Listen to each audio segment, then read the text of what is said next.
We're clear? All right, welcome to the Oyster River Budget Committee final, I guess, push through as we get ready for the budget. We've invited the towns to come here. We have Durham is here. Madbury, the representative, couldn't make it, and we're potentially going to have one from Lee. So with that, I'll start off. It seems like forever since we all were together. And I'll throw it through just an introduction, and I'll start with you, Sue, so just so everybody knows who everybody is. Yes, Sue Caswell, the business administrator for the school district. Jim Moore, superintendent. Michael Williams, I'm an at-large member of the school board and Madbury resident. Brian Cisneros, lead representative of the school board. I'm Al Helen, the Durham representative for the school board. Jim Lawson, the Durham Town Council. I'm Todd Zelig, the administrator for Durham. So the first starting thing we had was the tax impact of 2020, 2021. That was what just went in November, right? So do you have that number for us?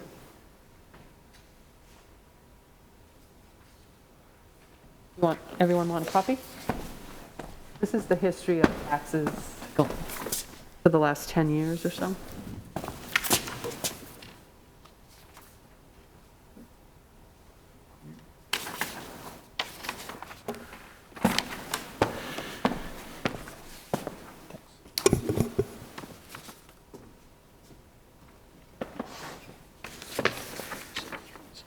And so as we go through the budget, I think that the wild card always for us as we're calculating the tax rate is that we never really know to the end what the state adequacy aid is coming in. And the state adequacy aid has a huge impact on the tax impact. It's different in the municipal side because since we don't have to run through an apportionment formula, it's easier to calculate the tax rate with certainty than it is with the apportionment formula, especially, again, with the adequacy aid. And so for 2020, 2021, it was actually beneficial for the communities. Lee and Madbury both received a large amount of adequacy aid and actually saw a decline in their tax rate. In Durham, it was a small amount, I believe it was about $23,000 that they took away from us. And so there was a slight increase. But overall, if you look at the tax rate for 2020, 2021, it was relatively favorable to all three communities. Unfortunately, as we look forward to 2021, 2022, that has changed. So the big whipsaw has been Lee and Madbury saw a dramatic reduction in their adequacy aid. So that's like the 2020, 2021 in our future. In terms of the budget, this year we tried a different approach when we did the budget. It was actually a range. So we went from 2.5%, 3%, 3.5%, and that was net. So we could use revenue to offset expenses, so the net change was 2.5%, 3.5%. And our starting point, we knew that this budget was going to be exceptionally difficult because the middle school bond was going into the budget. And so starting in May, we did a retirement incentive, and it was one of our largest. Oh, I thought you were saying starting in May, the committee was formed and you had your first meeting. The committee was started in May, but one of the very first things that we discussed was a retirement incentive. And the one that we put forth this year, I think, is the largest in the 9 years that I've been on the school board. And so the hope with the retirement incentive is to take workers that make the most money and replace them usually with someone with about 5 years of experience. And the delta in their salary results in a net savings that carries on for years for us. This year was also different because of the changing enrollment at the elementary level and also the changing caseload of special ed afforded us the opportunity to not replace some positions. So there were 4 teaching staff that were not replaced, and there were a number of paras that were not replaced. The net of that was over $600,000 savings on the expense side. And it was one of the shortest victories we've ever had. Very quickly afterwards, the state of New Hampshire then passed down the increase in pension funding from us.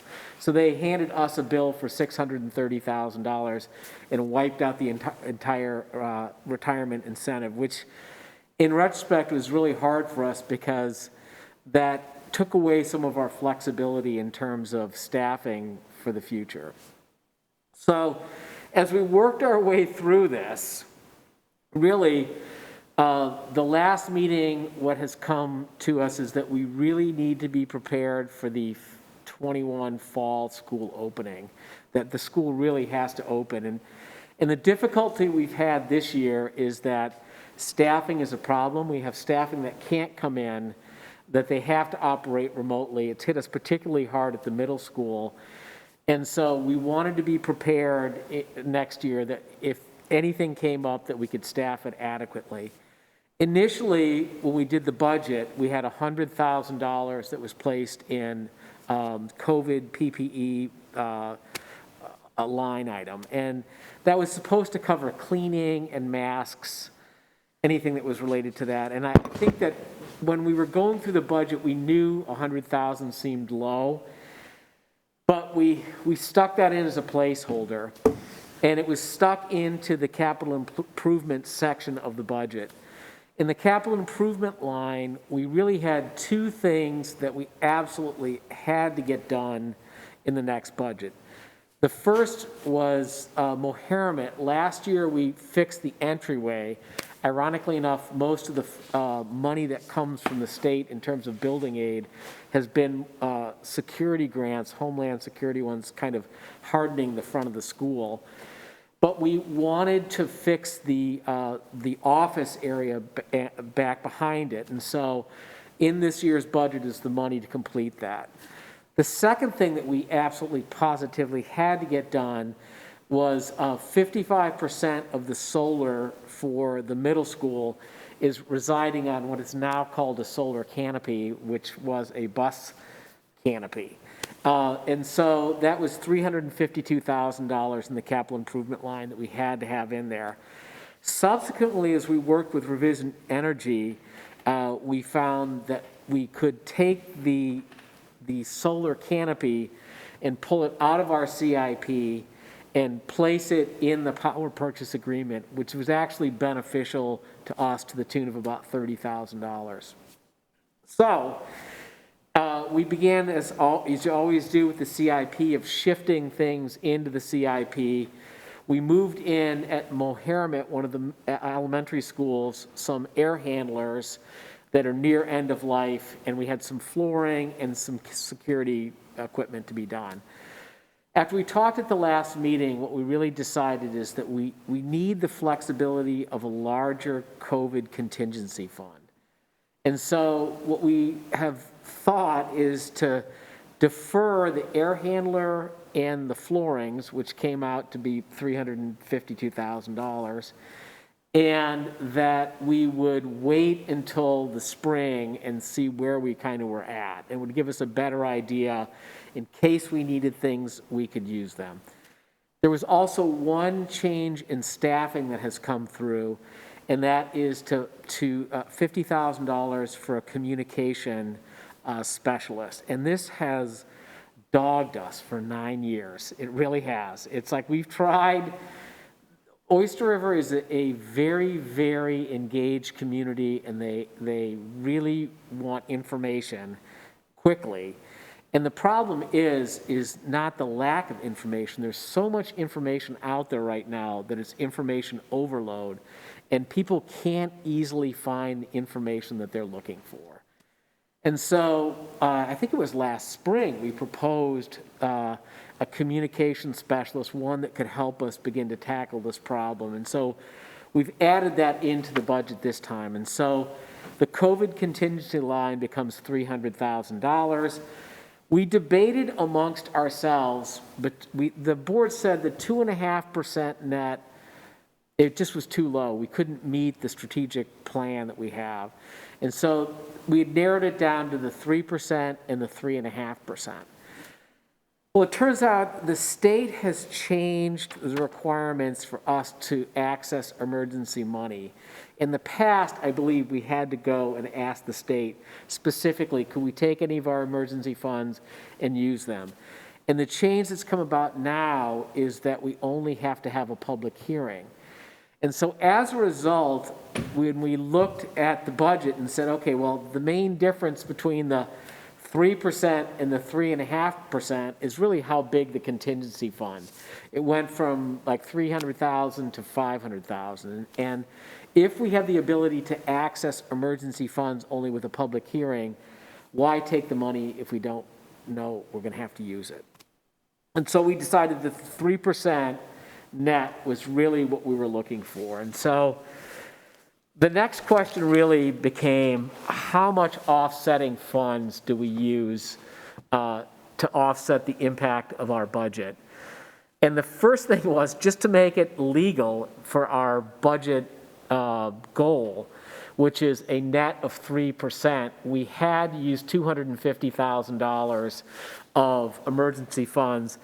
Using $250,000, that brought us down to a net of 2.98%. We slid in just under the goal. But as we began to look at the tax impact to the communities, specifically Lee and Madbury, the decision really has been to use $500,000 of offsetting funds. And so if you look at the sheet that I gave you, you can see the tax impact that comes through as a result of that. Durham is really beneficial. It's a 1.98% change, or 34 cents per thousand. Lee, it brings it down to 9.35%, or $2.07. And Madbury is 8.13%, which is $1.47 per thousand. And so, you know, the problem we have with this budget is that the district doesn't have enough offsetting funds to offset Lee and Madbury's impact of the adequacy aid that's changed. And so this really was the best we could do under these circumstances. And as we discussed, the state really has placed us in a pretty difficult position between the downshifting of the retirement, which was $600,000, and you look here and it's nearly $800,000 of adequacy aid being taken away. There really was no way that we could mitigate the tax impact to Lee and Madbury. The good news for them was this year, again, they got the benefit of the state adequacy aid. The bad news is that next year they won't. And I think that's a pretty good synopsis of the budget. Questions or anything to add? Did they not get aid, or is just reduced? Reduced. It's reduced. So Lee is losing 508,767, and Madbury is 263,652. That's pretty much almost a mirror of what happened last year on the positive. So they gained that last year, now they're losing it the second year. I mean, I'm just looking at the numbers here to try and digest it, but you can clearly see that it's the state funding that has been reduced on the Lee and Madbury side, whereas it's sort of consistent on the Durham side, but yet Lee, typically when you normalize it, receives 3 times as much aid. So I can see how it impacts them. The difficulty for us, I think, in large part, is that we don't find this out till November. So we toil away on the budget, and then the adequacy aid comes in near the end, and then we are left kind of scrambling, how can we mitigate the impact? And this year, there really is very little that we can do. The $500,000 that we're throwing in represents about half of all of our emergency funds.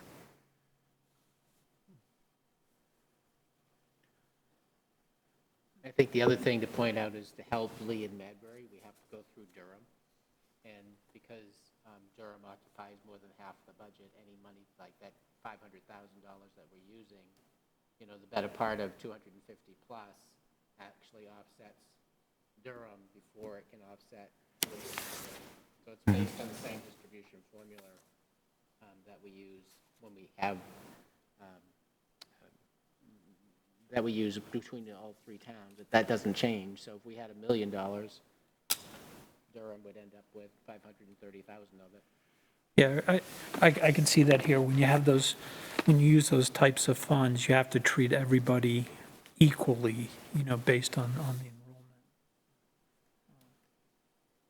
enrollment. I do have a question. So, in the budget, it starts July 1st, correct? Yes.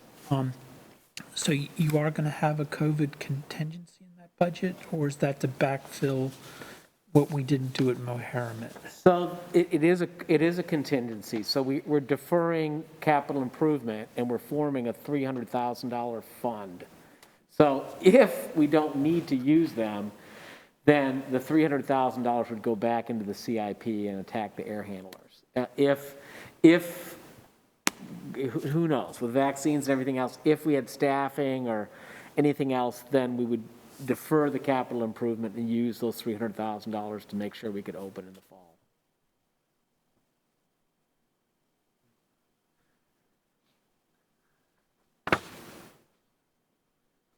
So I'm just looking at the state grant fund. So Durham last year received just under $1.5 million in state aid.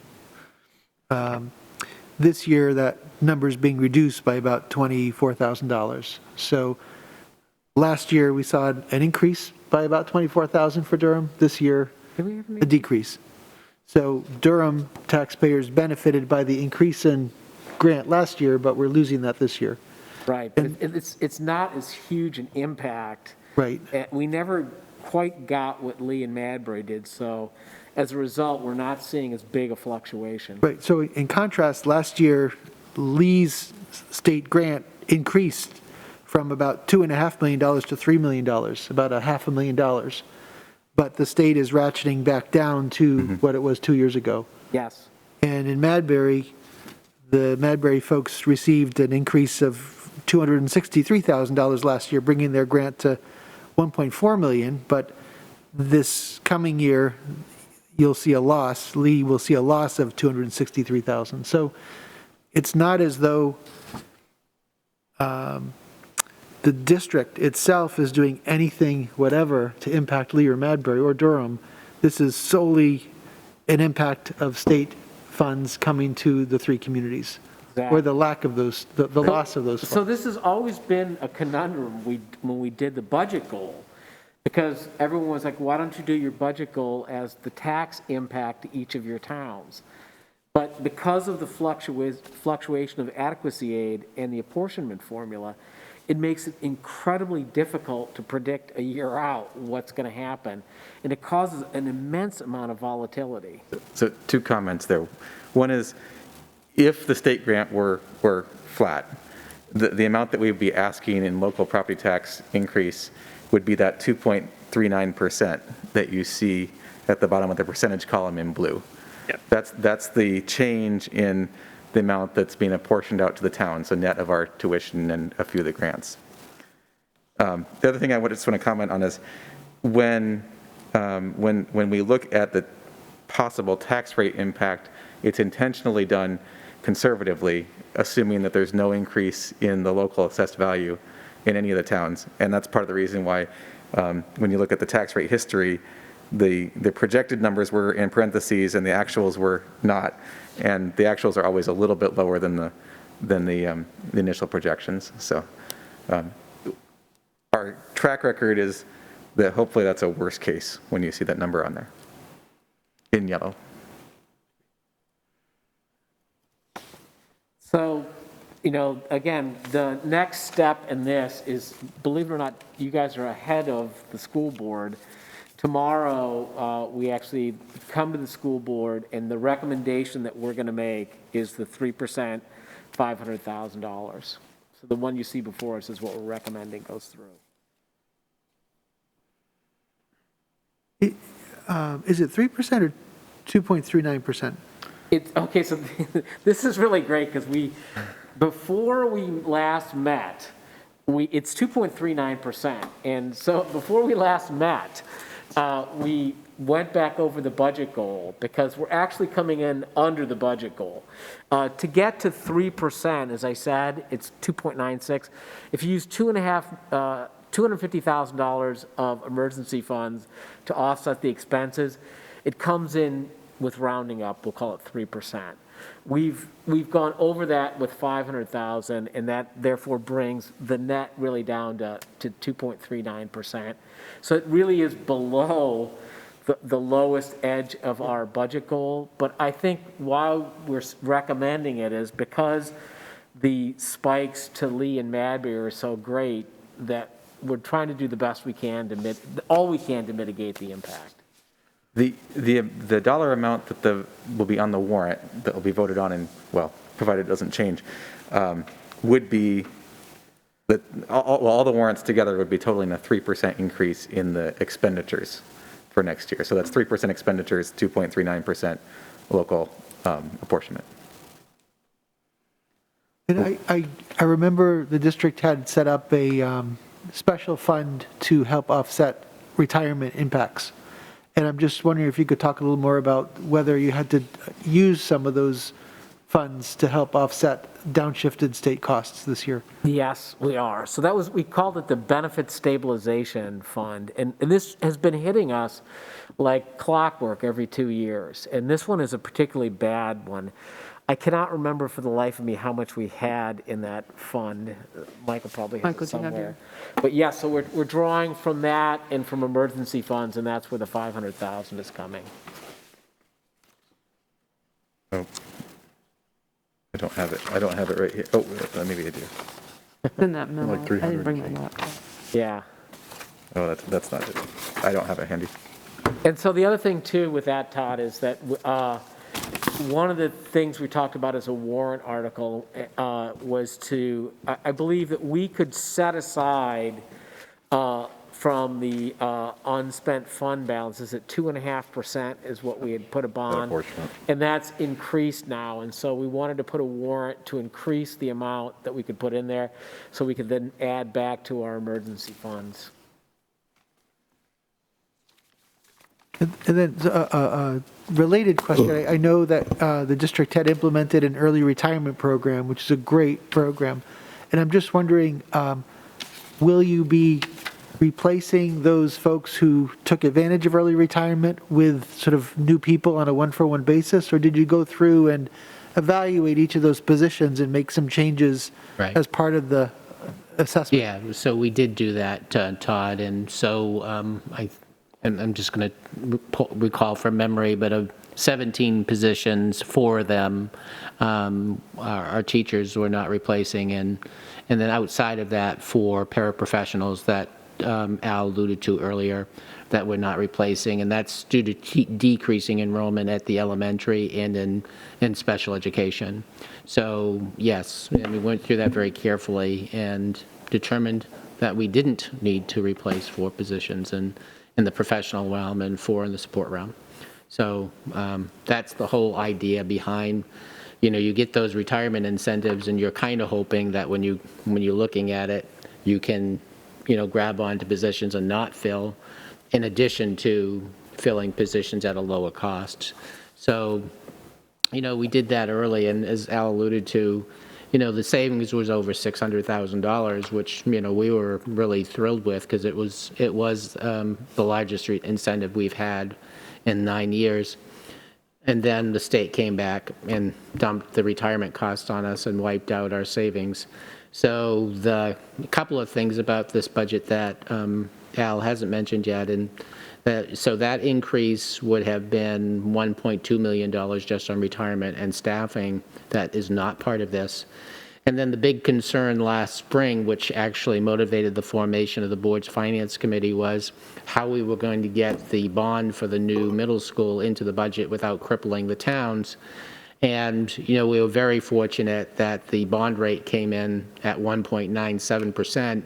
I think the first time that Sue and I presented that estimate to the board was in Moheramet, and at that point, we were using like a 5.5% estimate because we had no idea what it would be, and we were presenting, what we thought was worst-case scenario. So the bond itself is not driving this budget, which we thought would be the driver. The driver and really is the retirement incentive and health insurance. Not the retirement incentive, the retirement pass-through from the state and the health insurance. Which we were fortunate. I think it's only 6.5% increase this year. Yeah. Then just another staff-related question has to do with the school resource officer, which has been very productive in Durham, here at the high school, at the middle school for many years. And it's been a good partnership between the town and the school district. But I'm wondering whether you've had a chance to evaluate that position and the merits it brings to the district, and whether that's included in the proposed budget. It is included in the proposed budget. It came up as a conversation in a petition that was generated in town about the redirection of police dollars to support other initiatives, social work and so forth. And we still have not had that direct conversation. In fact, that committee's meeting, as this committee is meeting, about the benefits of the school resource officer to the high school and middle school. And it really boils down to a misunderstanding about what a school resource officer does for the district. And in most, I should say, like the vast majority of cases, the resource officer is acting as an advocate for the students in the as they get involved in the criminal justice system and are keeping those children from, going down that path further. And they really have been an asset to our student body. In addition, they also perform police functions like, directing crazy traffic, kind of issues that we have in front of the high school and middle school. And, just acting as a consultant for safety. For example, this morning you and I were talking about having the safety protocols for the new middle school reviewed by the police department. And, the school resource officer has acted in that capacity when we built safety plans and so forth. So I'm hopeful that when we finally do have this conversation, people will understand that a school resource officer, the way that we use them in Oyster River, is a real asset to our students and to our organization. And so, yes, it is budgeted for, Todd, because until the board tells me different, I just think that it's an incredibly valuable position for the school to have. And, quite frankly, if we were in a much better place, I'd love to have one dedicated to the middle school, but we share the position between the two schools. And I know that the Durham Police Department views it precisely as you've described. It's been a real asset, we believe. So the relationship between the Durham Police Department and the two schools in Durham, is incredibly positive. And it's not, this, but the police department opens up our school year at the high school by serving the kids pizza that has been, donated, basically. And, the whole relationship has been so dynamic and so positive. And, when you have a high school of, the number we have, 860, and a middle school of 660, having that relationship with the police department is just incredibly important for our organization.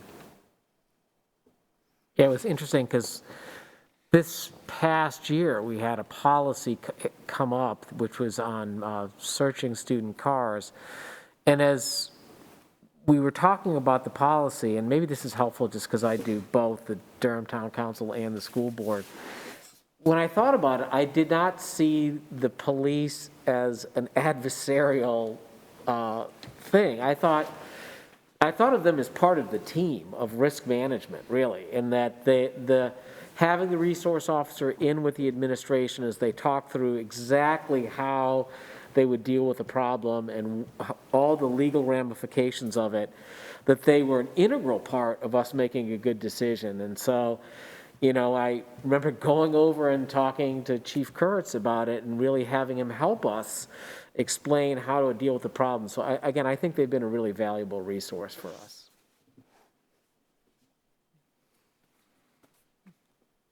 Comment? in general? Sure.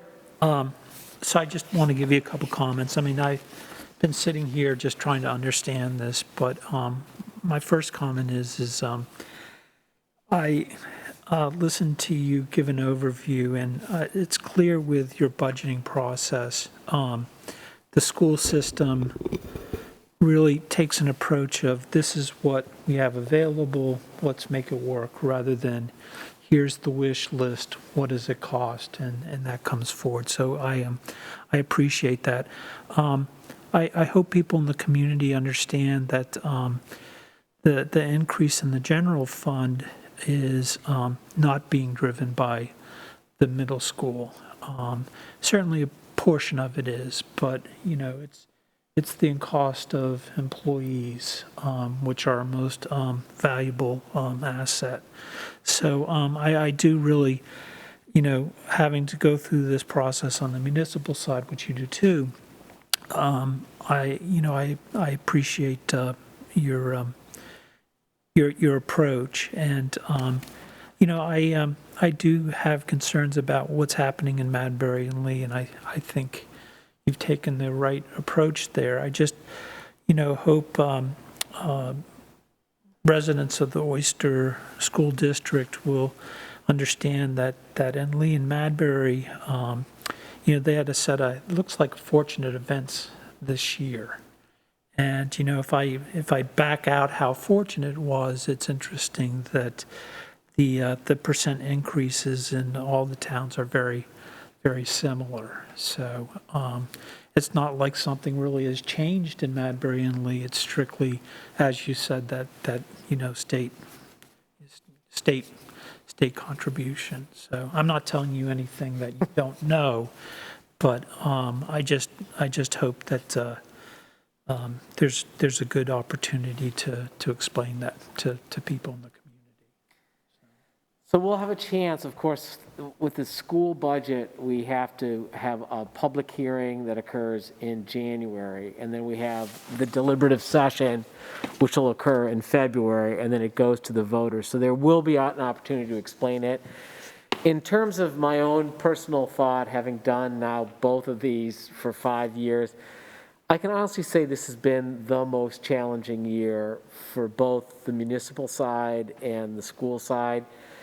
The really unbelievable impacts that COVID has had on revenues on the town side, and just how paradigm shifting it has been on the educational side has been a real struggle for us to get our hands around. So it's been a challenge for all of our staff, for the administration, and certainly for the families who have struggled with this. I wish there was an easier answer, but I just can't think of it. Well, I'd like to compliment the school board and the administration for working so hard under such dire circumstances. And I think, you've overcome huge obstacles to ensure quality education continues in Oyster River. And of course, it's not ideal.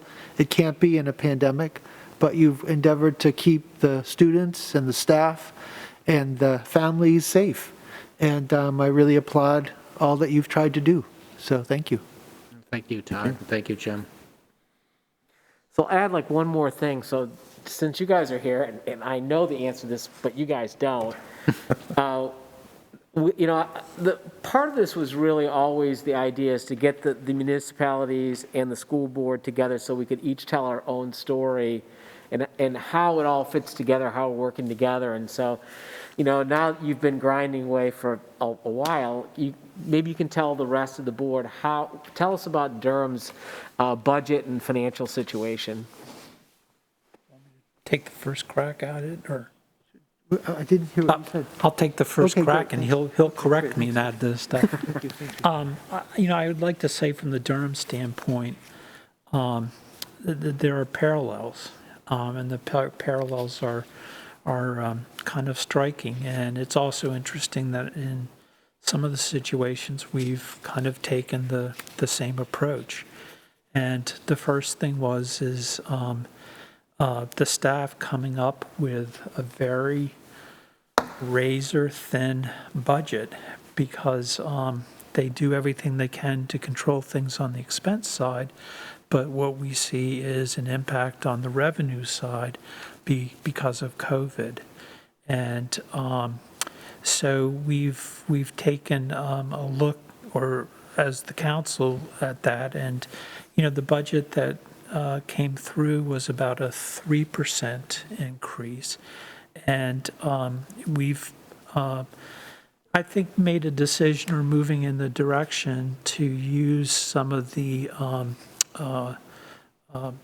fund balance that we have, the unassigned fund balance, to offset strictly some of the COVID revenue losses for next year. So, we've been, I think, really sensitive to the fact that, even modest increases in the taxes have an impact on people. So, but I think there are a lot of different situations, but a lot of parallels with what the approach we've taken with the approach that you all have taken. So.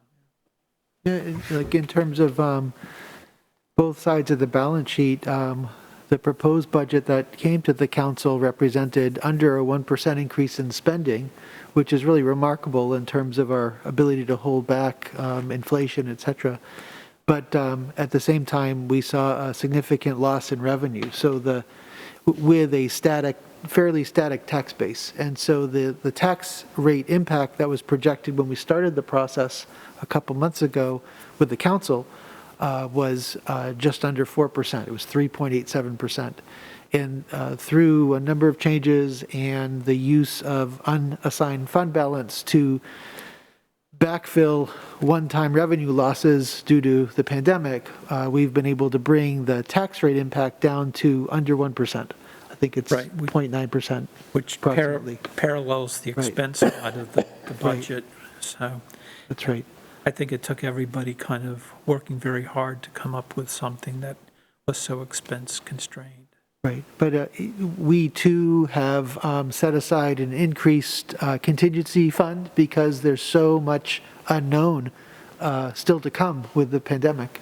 And of course, we're hopeful that we'll start to see some movement of vaccines to healthcare workers, first responders, and folks with serious comorbidities in the early part of 2021. But the experts are telling us that the masses really aren't going to see a vaccine until spring, early summer.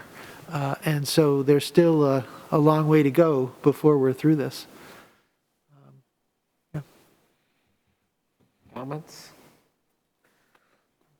No, it's very difficult to, you only have so much control of everything that's in your wheelhouse. And so many factors this year are outside our control. And that was the challenge I think we had this year was, hoping that everything that's not under our control works out well, and it didn't.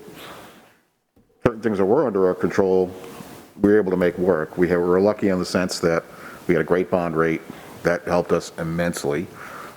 The early retirement, things just kind of fell into place in certain ways. And at the end, it's almost like a jigsaw puzzle. You got to put it all together, and it kind of worked out. But I think having this committee was much more efficient for us, at least, because we're able to kind of get through the weeds a lot quicker and a lot easier. And, we all have good financial minds, at least, to come together for something to agree on. But, kudos to Sue and Jim for attacking it on the other end and really getting us in a position where we could not, get in a position where we have to do layoffs or anything like that, which we didn't want to do. So, kudos to both of you. I think, ironically enough, to be successful, at least what I've learned going through, I think this, between the town and the school, this is my 14th budget I've worked on. And it's trying to provide a stable base for innovation is really what we need. On the town side, it's really like not adding and subtracting, but really thinking through strategically how your departments are staffed, what you're working on, and trying in each budget to make things a little bit better.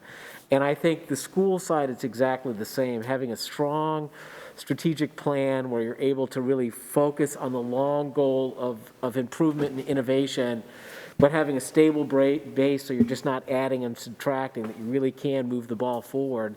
And I think both the town and the school have been really successful over the past few years doing that. I think, to continue on that thought, I think the school district has been really prudent in doing some cost-benefit analysis on aspects of reopening. And, you know, in Durham, we had a unique circumstance in that we are the host to the flagship state public university, the University of New Hampshire, with 15,000 students and 4,000 faculty and staff coming to Durham from all over the country and the world. And that presents a whole host of challenges that few other communities in New Hampshire or anywhere face.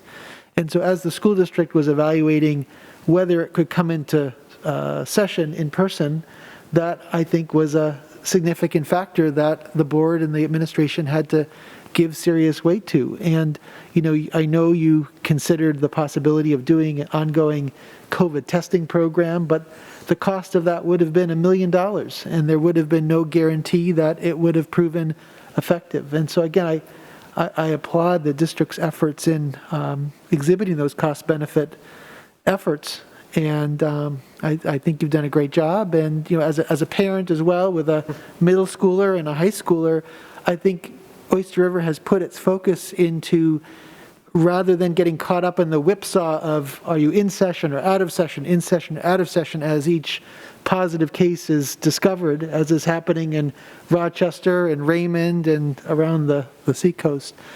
You're putting your focus into having an online program that is as good as it can be given existing conditions. And again, I really applaud your efforts. I think you've done a remarkable job. Thank you. Thank you. Anything else? You had asked about the Benefit Stabilization Fund earlier. So the Benefit Stabilization Fund currently has about $450,000 in it. We are not planning to tap into that in this budget. The thought process behind that reserve fund in particular is to mitigate things like health insurance rate increases, which is an enormous part of, fractionally, it's a huge part of our budget, of the school district budget. In total, the reserve funds, including the retained fund balance, are about $2.3 million, which is, that's a relatively small portion of the school district's operating budget compared to what any of the towns carry as a retained fund balance or as a reserve fund balance. So I really do think we've done what we can with what we have to serve the district, all three towns together, and there's a part of that is now in the control of, or would be in the control of, the respective councils and select boards to manage as well. One of the related thoughts is, we've been talking tonight about the proposed almost $44 million school budget for next year, but at the same time, you and your staff, your administrative team, are managing a $50 million middle school project, which is a huge endeavor in and of itself. And Jim has been kind enough to include me as part of your weekly construction meetings and monthly architectural meetings. And I guess I can just observe how hard your team has worked to spend every dollar wisely. And I see them struggling over what it costs to do X, Y, or Z, and if they can bring the cost down, and if there are savings, can they enhance something that is value added to the district. So again, you have a lot as a district on your plate right now. We, as a district, have a lot on our plate collectively. So I think, again, I would hope that we continue this as we move forward next year into the next budgets, that we can continue the cooperation that we've started. It just seems helpful to be able to have the towns have the ability to come sit down. It's not neutral, it's in the auditorium, but a place where we can go over each other's budgets and what our needs are. I think the more that we can work together truly as a collaborative, cooperative, that it'll help us moving forward. So thank you so much for coming. Absolutely. And I think that's it. I think we're done. Thank you very much, guys. Thanks for the info. Great, yeah, thank you.